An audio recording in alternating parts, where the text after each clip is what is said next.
is now the head Can coach. you wait? What's Over happening? from the Rutgers. Yeah, hold Josh on. Freeman struggled a little bit in 2011.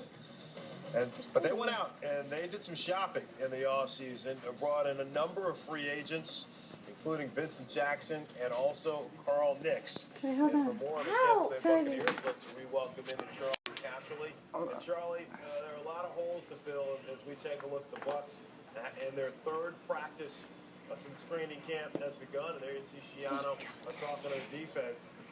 But do you like what the Bucs did in the offseason? Because they were one of the teams that on paper, if you look at the pickups with Jackson, Nix, Eric Wright at quarterback, and then also, by the way, they were able to get Mark Barron with that number 7 pick overall out of Alabama. Do you like on paper at least what the Bucs have done? I really do, Fran. I thought they had the best offseason on paper of any team in the NFL. There's a lot of teams that had great off seasons, so that's a hard thing to pick, as we know. But as you pointed out, you get Vincent Jackson, you get a true number 1 receiver who's a deep threat. He has tremendous size, excellent hands. Carl Nix, left guard, Pro Bowl player, physical guy, can knock you off the ball, can anchor in there. You get Doug Martin at the end of the first round as a running back. This guy reminds me of Ray Rice coming out of college. So you've done that to the offense. Now you sent Winslow packing, you bring in Dallas Clark. I'm not sure what you have in Dallas Clark. Durability has to be a major question. But so I like the first 3 names, A on every one of them. Now you go over on the defensive side of the ball. Mark Barron. You make an argument he might have been the best player in the draft. A complete player at safety. Can come down low, play the run, can go back and play center field. I think he can go cover tight ends. So I'm really a complete player there. Then they had an Eric Wright at corner. A solid pickup there. I don't think he's necessarily, I don't know if he's really even a number 2 corner, but it does help him at the cornerback position opposite Talib. And then Lavonte David. This guy's a 2nd-round pick. I think this guy's a run and chase guy. He's got really good instincts. This guy's going to make a lot of plays in the system. So in free agency, their first 3 draft choices, I think they did an excellent job. How will Greg Schiano change the culture in Tampa compared to what was going on with Raheem Morris in that final season when he was a head coach? Well, you know, Raheem in his first year was a Coach of the Year candidate, won 10 ball games, and then everything kind of came apart last year. A lot of guys didn't perform as well. Schiano is a hard-nosed coach. He's going to demand discipline. He's going to demand accountability.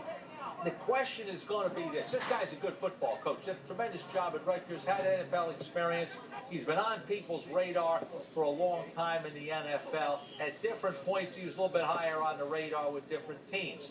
The question is, the discipline and establishing your program is something you want to do.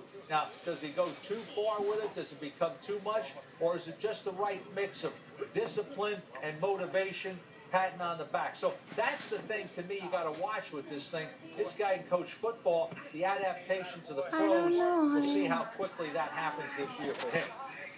Charlie, we talked about the additions of Vincent Jackson and then also Carl Nix offensively, and then they picked up Doug Martin in the draft, who you just said you really liked.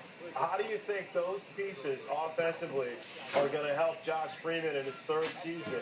Because he struggled a year ago. Freeman admitted to me he tried to force some balls maybe he shouldn't have a year ago. He threw 22 interceptions next to just 16 touchdowns. Well, I think, first of all, they've got better talent around. The offensive line's upgraded. The running back position's been upgraded. The wide receiver position's been upgraded. So that's all going to help him. In talking to Greg Schiano this spring, I asked him, tell me about the personality of the offense that you want. Physical. What does that translate? Running the football. I think if this team can run the ball successfully and build off that with the play-action game or some bootlegs, that's going to help Josh Freeman. In year 1 with Freeman, when he wins 10 games, to me as a quarterback watching him, he was a 1-read and run. See it, if he's open, I'm throwing. If he's not, I'm going to go run. Last year, I think he stayed in the pocket a little bit too long, tried to read things out, and wasn't really advanced enough to be successful at doing that, and took away the running game from him. And this is my interpretation of watching him play. So I think run the ball, establish the line of scrimmage, play action pass, get him in that groove, and then we'll see how he does. By the way, he's lost about 20 pounds. The body type looks different. Just watching him on TV, it looks different here. So that's what I look for in Freeman.